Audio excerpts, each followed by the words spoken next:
مدعا ہے کہ یہاں جو سارے ذخائر ہیں اس پر انہی کا حق ہے اور اس میں سے ان کو میجر شیئر ملنا چاہیے۔ لہٰذا جب سوشل اکنامک سٹرکچر کی وجہ سے پاکستان کی ریاست ایسا نہیں کر پائی تو دشمن اقوام نے ان چیزوں کو بہت زیادہ ایکسپلوئٹ کیا اور آج تک ہم انہی غلطیوں کو دہرا رہے ہیں۔ اس سے شورش میں مزید اضافہ ہو رہا ہے اور BLA کو نئے ریکروٹس ہائر کرنے میں بھی آسانی ہوتی ہے۔ اس میں ایک ایلیمنٹ جیو پولیٹکس کا بھی ہے جو گریٹ گیمز کھیلی جاتی ہیں اس ریجن میں بڑی بڑی پاورز کی طرف سے۔ پہلے رشیا اور امریکہ تھی اور اب امریکہ اور چائنا ہے۔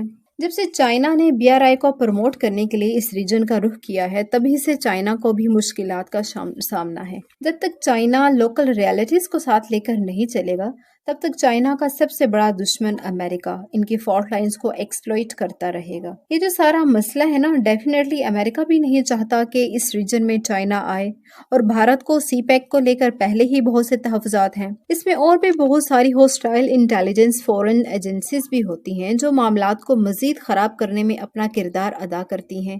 اس جیو پولیٹیکل بیٹل کی وجہ سے ہم دیکھتے ہیں کہ چائنیز انجینئرز کو بھی ٹارگٹ کیا جاتا ہے۔ ویورز ایک لمحے کے لیے یہ نہ سوچے کہ حملے کون کروا رہا ہے، بلکہ یہ سوچے کہ امریکہ کے لیے یہ کتنا بینیفیشل اسپیکٹ ہے۔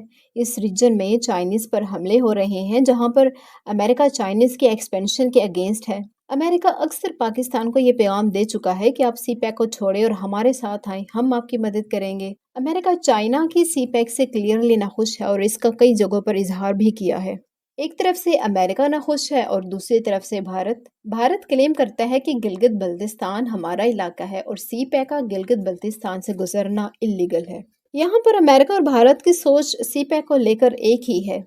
ان کو یہ تحفظات ہیں کہ فیوچر میں چائنا گوادر پورٹ پر کوئی نیول بیس قائم کر لے گا جس سے بھارت کے لیے مشکلات میں اضافہ ہوگا، اور پاکستان اور چائنا کی نیویز جب آپس میں کولیبوریٹ کرتی ہیں تو یہ بات امریکہ اور بھارت سے ہضم نہیں ہوتی۔